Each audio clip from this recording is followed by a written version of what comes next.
Kelly, if you're still listening, and I suspect you are, people are sending lots of love back to you. Because Kelly, in the midst of her own distress, remembered to send love, or made a point of sending love to anyone listening who was distressed, and they've sent it right back to you, Kelly. So thank you very much for your call. Let's hear from Alan in Louth in Lincolnshire. Hello, Alan. Hi, Jenny.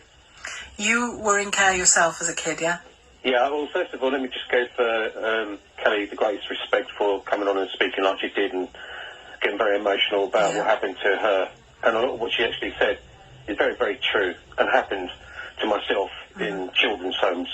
Now, I was born in Hammersmith Hospital in London, West 12, and in 1955.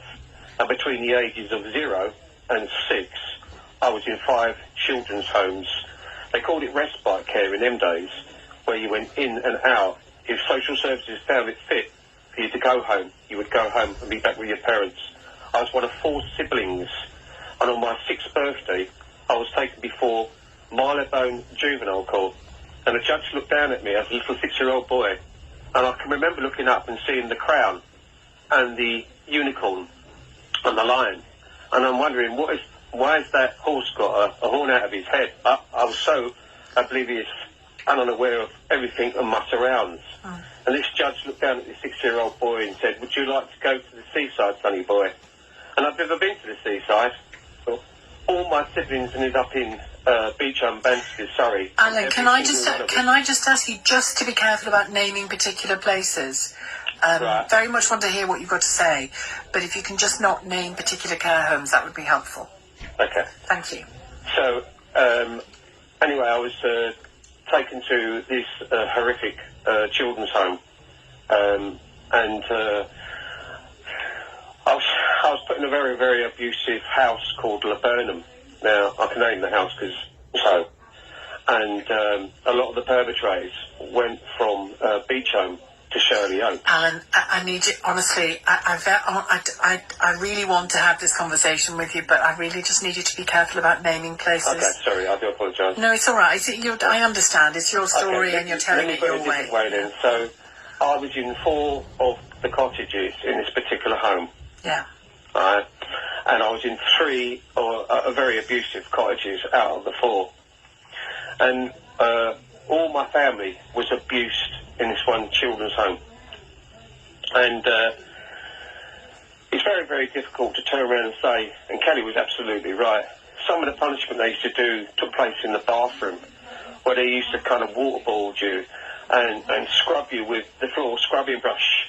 And they used this soap on me, which was called carbolic soap. I remember carbolic soap. And they used to scrub the floor with this scrubbing brush, the same scrubbing brush they would use on children. And they'd use this carbolic soap, and they'd rub the carbolic soap into the wounds, and they'd wash your mouth out with it and put it in your eyes, and it used to burn you. And that was part of the punishment. They put you in shorts, and they're kind of like slap happy. They were always trying to slap your legs because it was a vulnerable part of your body. They used to slap you around the head, slap you around the neck, slap you around the ears. They used to physically punch you and beat you. They used to hold you up against the sink when they made you wash up, and they used to hold you and come up behind you and rub up against you. They used to pin you to the floor, and they used to rub their genitals on your back. They used to punch you, physically punch you with their fists. I was abused by 7 perpetrators in this one children's home. 7. And Alan, have you had any help with this? Has there been any court cases related to it? I'm taking both my counsels to court now. All right. Well, we'll leave it at that. In that case, simply because you're about to take them to court. I'm so sorry. I'm so sorry for what you lived through. And again, there are similar themes really, or similar thing happening with regard to trafficking, and with regard to the brutality that people experienced in care, and in some cases are still experiencing in care. I think those of us who don't live those lives, move in those circles, we turn a blind eye. Sometimes through ignorance, sometimes because we don't want to look. And I think calls like Kelly's and our last call of it's so important from Alan and Kelly to listen to what they've got to say. we can't turn a blind eye because it will just be repeated. Thank you, Alan, for your call, and I'm sorry to have to limit it in the way that